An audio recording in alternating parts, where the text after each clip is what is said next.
அந்த think and grow rich அப்படின்ற ஒரு புக்கை படித்தேன். இதில் வந்து பார்த்திங்கன்னா கொழுந்து விட்டெறி மாசை அப்படின்னு சொல்லுவாங்க. அதுக்கு ஒரு கதை சொல்லுவாங்க. அந்த கதையை வந்து உங்கள்கிட்ட ஷேர் பண்ணணும்னு நினச்சேன். அது என்னென்னு பார்த்தீங்கன்னா, தாமஸ் ஆல்வா எடிசன் கூட சேர்ந்து பிஸ்னஸ் பண்ணணும் ஒருத்தருக்கு மிகப்பெரிய ஆசை. அவர் ஒரு கிராமத்தில் இருக்கார். அவர் 2 இஷ்யூஸை ஃபேஸ் பண்ணுறாரு அப்படின்றது என்னென்னு பார்த்தீங்கன்னா, அவருக்கு தாமஸ் ஆல்வா எடிசன்னா யாருன்னே தெரியாது. தாமஸ் ஆல்வா எடிசனுக்கு அவர் யாருன்னு தெரியாது. 2வது, இவர் இருக்கிற இடத்துல வந்து தாமஸ் ஆல்வா எடிசன் இருக்கிற இடத்துக்கு போகிறதுக்கு வட்ட காசு கூட கிடையாது. ஸோ நம்மளில் ஒரு ஆளாக இருந்தால் என்ன பண்ணியிருப்போம்னா, இந்த 2 காரணம் போதும் நம்மளால் அந்த முயற்சி கைவிடுறது. ஆனால் நான் ப்ரீவியஸாக சொன்ன மாதிரி கொழுந்து விட்டெறி மாசை அவருக்குள்ள இருந்தது.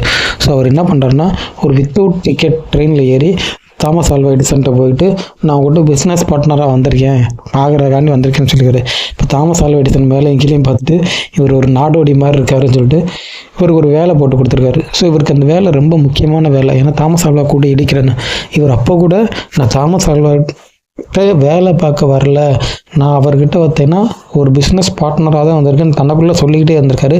ஸோ அவர் ஒர்க் பண்ணிக்கிட்டே இருந்திருக்காரு. வருஷம் 1 வருஷம் ஆகுது, 2 வருஷம் ஆகுது, 3 வருஷம் ஆகுது, எந்த ஒரு முன்னேற்றம் தெரில. 5 வருஷம் ஆச்சு, அந்த விஷயம் நடக்கிறதுக்கான அறிகுறியே தெரில.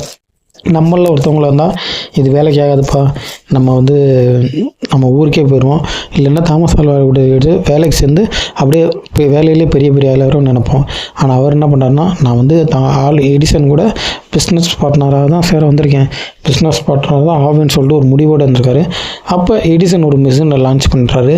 அதை பார்த்தீங்கன்னா அவங்க கூட அங்கே இருக்க எம்ப்ளாயிஸ் வந்து அதை வந்து சேல் பண்ண முடியலை. ஸோ இவர் என்ன சொல்கிறாருன்னா, நான் அதை சேல் பண்ணி தரேன்னு சொல்லி எடிசன்கிட்ட பெர்மிஷன் வாங்கி ஃபஸ்ட்டு இனிஷியலாக ஒரு ஸ்டேட்டுக்கு பண்ணி கொடுத்து, அப்புறம் நல்ல விதமாக பண்ணிவிட்டு எடிசன் என்ன பண்ணுறாருன்னா, இவரே பார்த்தீங்கன்னா எல்லா இதுக்கும் டிஸ்ட்ரிபியூட் ஆகிட்டார். இப்போ இவர் தாமஸ் ஆல்வா எடிசன் கூட சேர்ந்து பிஸ்னஸ் பண்ணுறாரு.